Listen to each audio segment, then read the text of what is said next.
अस्सलाम वालेकुम। बादशाह और एक दरवेश। एक खूबसूरत नसीहत। एक मुल्क में एक बादशाह हुकूमत करता था। खुशहाली के दिन थे। एक दिन बादशाह की मुलाकात एक दरवेश बुज़ुर्ग से हुई। बुज़ुर्ग बहुत नेक और परहेज़गार था।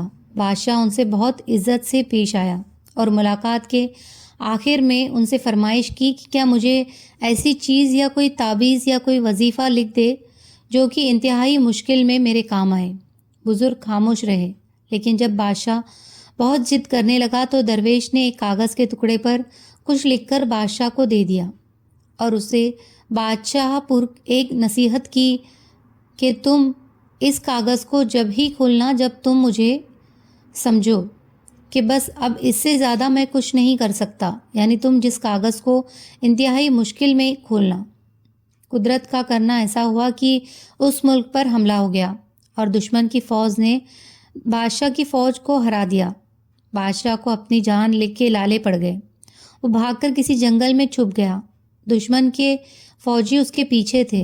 वो उसे पागलों की तरह ढूंढ रही थे और बादशाह थक कर अपनी मौत का इंतज़ार करने लगा कि अचानक उसके जहन में उस दरवेश का दिया हुआ वह कागज़ याद आया। उसने अपनी जेबें टटोली तो खुशकिस्मती से वो कागज़ उसकी जेब में ही था। सिपाहियों की जूतों की आहट उसके पास ही सुनाई दे रही थी। अब उसके पास उस कागज़ को खोलने के सिवा कोई चारा नहीं था। जब उसने उस कागज़ को खोला तो उसने देखा कि उस कागज़ में लिखा है कि ये वक्त भी गुजर जाएगा। ये देखकर बादशाह को बहुत गुस्सा आया और सोचने लगा कि इस दरवेश ने मेरे साथ ये क्या मजाक किया है।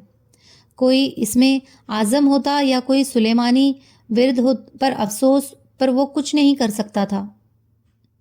उसने तहरीर को कई बार पढ़ा, लेकिन उसको कुछ समझ नहीं आ रहा था कि दरवेश ने क्या लिखा है और ये क्यों लिखा। आखिरकार उसने गुस्से में आकर अपनी तलवार उठाई और सिपाहियों का इंतज़ार करने लगा।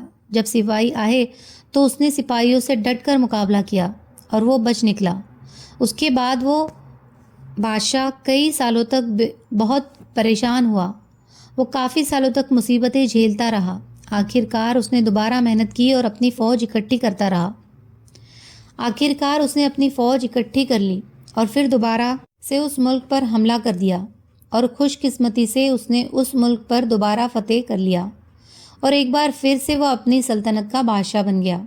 उसने अपना मुल्क वापस ले लिया और फिर से अपने तख्त पर बैठ गया। उसकी बहादुरी के किस्से दूर दूर तक मशहूर हो गए और रियासत उसका खूब तस्करा हुआ। उसके दरबार में और दरबार के बाहर में लोग सिर्फ अपने बहादुर बादशाह को देखने के लिए आने लगे। इतना बोलबाला देखकर बादशाह के दिल में गुरूर पैदा हो गया और वो अपनी बहादुरी पर और अपनी सल्तनत पर थोड़ा मगरूर हुआ था कि अचानक उसके दिल में दरवेश का लिखा हुआ विर्द याद आया कि ये वक्त भी गुजर जाएगा। दोस्तों, वक्त जैसा भी हो गुजर जाता है। हमें चाहिए कि हम मुश्किल वक्त में सब्र का दामन अपने हाथ से ना छोड़ें और अपने अच्छे वक्त में अपने आप को तकब्बुर से बचाएं, क्योंकि वक्त जैसा भी हो, अच्छा हो या बुरा हो, गुजर ही जाता है। क्योंकि वक्त एक जैसा नहीं रहता, वक्त को गुजरना है और वक्त गुजर जाता है।